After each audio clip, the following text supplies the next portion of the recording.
or two ago, maybe, at my regular home group meeting, and I think I scared him really badly, but he kept coming back, so it was really nice to get to know him.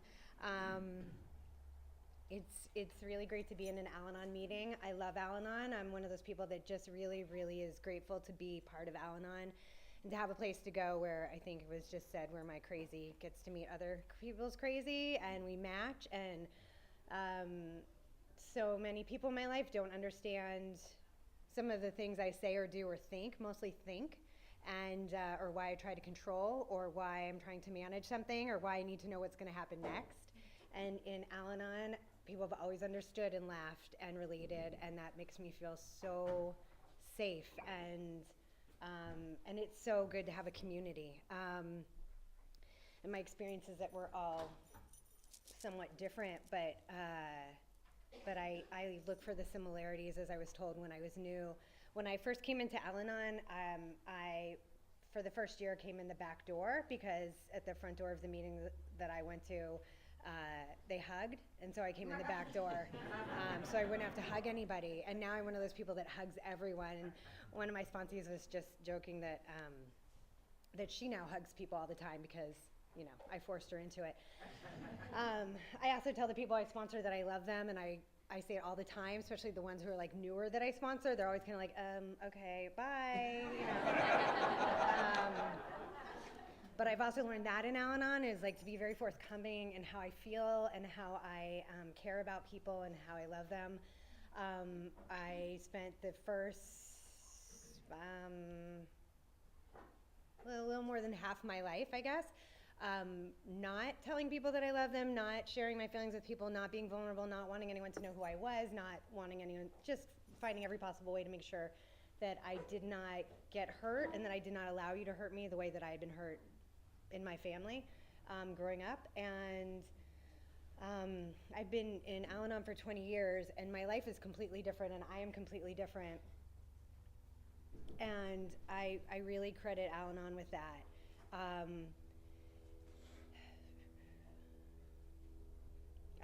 It's 10 minutes are hard for me. It means I have to talk super, super fast and try to prioritize things, and I'm awful at that.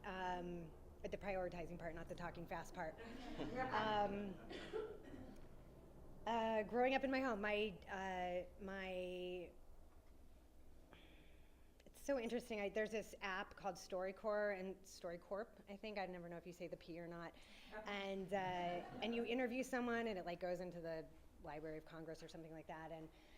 And I finally decided I was going to interview my mom the other day. And so, you know, they give you these questions you can ask, and you just pick them. And I'm interviewing her, and I ended up making her cry, or the question did. And I did not. That wasn't my intention. But what I realized when she started to kind of tear up, when she was talking about her family, is that my mom never cried. I never saw my mom cry. She never cried. We had the kind of family, white family, Jewish family. You close your doors, you write notes, you stick them under somebody's door. That's how you communicate. There's no outside conflict. People didn't know you're having problems, you hide it. So I never really knew how to deal with conflict. And my dad was cheating on my mom for a long time, and she was desperate for him to stay. And so she put up with it, and she would catch him and catch him and catch him and keep asking him to stop, and then he wouldn't. And so by the time my sister and by the time I was 8, my dad was no longer around, and my mom was raising us, but she was very strong and tough. And at the time when this was happening, her father, her uncle, and her brother all died. So she was really, really devastated and sad, but she was not going to cry in front of my sister and I because she was going to hold it together. So I learned that you don't show your emotions and that you don't depend on people, and that's a weakness, and that people will hurt you. And so I have a really amazing, wonderful mom who I was not close to at all because I didn't want her to hurt me, and I didn't want to be like her because she got hurt. And so I figured if I was tough and didn't let anyone in, then I could not get hurt. I have an amazing little sister. She's 3 years younger than I am. She's a little sister. She's like a lawyer in San Francisco, and she's like very professional and like walks to work in heels in like freezing cold. And I'm always like, what is that? Who does that? You know. She's amazing, and I did not know her my whole childhood because I wouldn't let her in. And she's one of my best friends, and I adore her, and she's wonderful. And Al-Anon is one of the, I credit Al-Anon with that too, because I had to make amends eventually when we go through the steps. And when I did make amends, I have relationships with people in my family, all of my family, and I didn't talk to my dad for many years. And in Al-Anon, I also made amends to him, you know, for my part. And my part was, you know, a big part of my part, and we were talking about this in my home group, in terms of amends, is, you know, in Al-Anon, like one of the most important people to put on our amends list is ourselves, and that some people believe that and some people don't. But I found that a lot of my amends had to do with myself, like cutting people off and not allowing people to know me and not getting to know them. And I have to work so hard to undo that all the time. And I have 2 kids, and my oldest kid is super, you know, extremely well functioning, which is really interesting and strange, and doesn't really care what anyone thinks. And my youngest kid is 10, and she's obsessed with what people think, and she is constantly telling me who she doesn't like and who doesn't like her. And she studies people's faces all the time. She's watching them. She's waiting to see what's going on. I got a text right before we came in here. She's supposed to go into, we live by the train, she's supposed to take the train into Pasadena. And my partner said, it's been 3 hours and she's still changing clothes. We haven't left yet. So she's 10 years old. She's still changing clothes to find the perfect outfit to go on a train into Old Town to walk around. You know, and it's nothing, it's no, but she has to find the right thing to wear. It has to be right. And she has, I believe, the possibility of becoming one of us. You know, I hope not in some ways, but I also am like, well, Al-Anon is here for us, and my life has gotten so much better because of it that, you know, I kind of laugh about it, and I kind of feel badly about it, and then I also am like, you know, it is what it is, you know. And she's amazing. She is wonderful, and you know, she will do anything to make people laugh, and she often gets herself in trouble doing that, and she alienates people doing that, and she upsets people doing that. Is that 8? Oh my God. Okay, so Al-Anon. I needed an outline. I came into Al-Anon when I was 25, so I'm 45 now, and like I said, it was a really scary place for me because people were vulnerable and open, and I hated it for so long, and then I would hear people's stories, and I fell in love with people's stories, and people being honest about their experiences and being brave and going through things that were amazing. And I'm just one of those people. When I was little, you know, what I always say is, like, my drug of choice was reading. I would read and read and read for hours, and I could read 3 books in a day, and I would just lay on the bed and read and read and read and go into these fantasy lands. And then it was movies and TV shows, you know, and it was just anything where I could live somebody else's life and be in somebody else's life. And Al-Anon has kind of provided that for me in a different and a healthier way, because I love hearing people's stories, and I love hearing, you know, all of the difficult things that people have gotten through and how they've grown and changed and evolved and healed.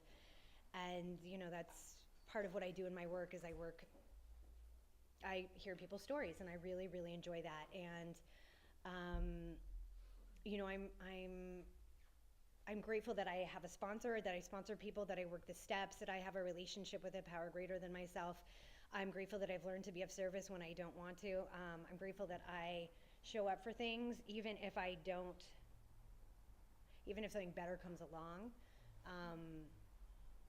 I've learned how to smile at people and greet people in Al-Anon, and that's not how I was. And people comment all the time that I'm so friendly. My partner always laughs at that because, you know, right, like whoever's at home gets a different view. But I am very friendly, and I really do like to get to know people. And Al-Anon has helped me to have a relationship and have children and show up for life and be of service and make amends and try to live a spiritual life in my actions, my behavior. And I'm just really, really grateful that it's here for me and that I'm here, and thank you for letting me share.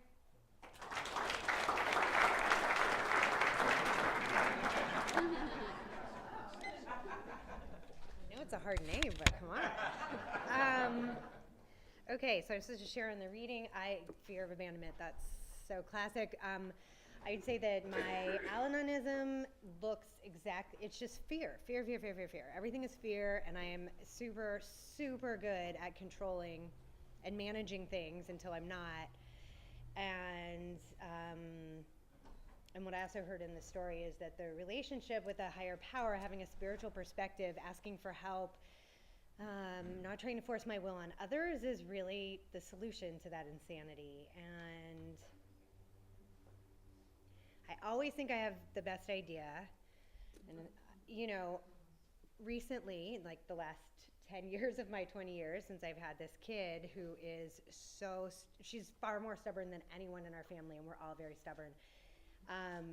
She likes to control everything. And so I constantly find myself in these power struggles in a way where, like, my first 10 years of recovery, I was really like, I am such a spiritual being.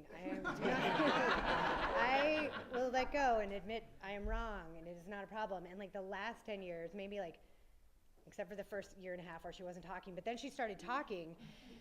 And then everything was a power struggle between myself and her. And I have to work so hard to be like, you might be right. Let's find out. Maybe I don't know, let's try it a different way. Or it seems like we can agree to disagree, which is so funny to me that I'm arguing with a little kid. But she's kind of brilliant, and she is smarter than I am by far, and she can argue me. I have witnesses.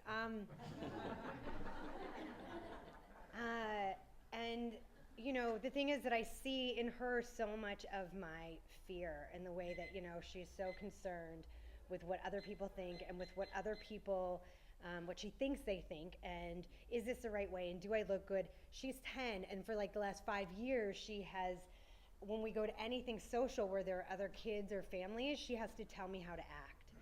And she's like, don't embarrass me. And, and I so relate to that idea of that, like, how someone else acts as a reflection of me and my worth and how I am, and I have to control and manage all of it. Anyway, we'll just pray for her. And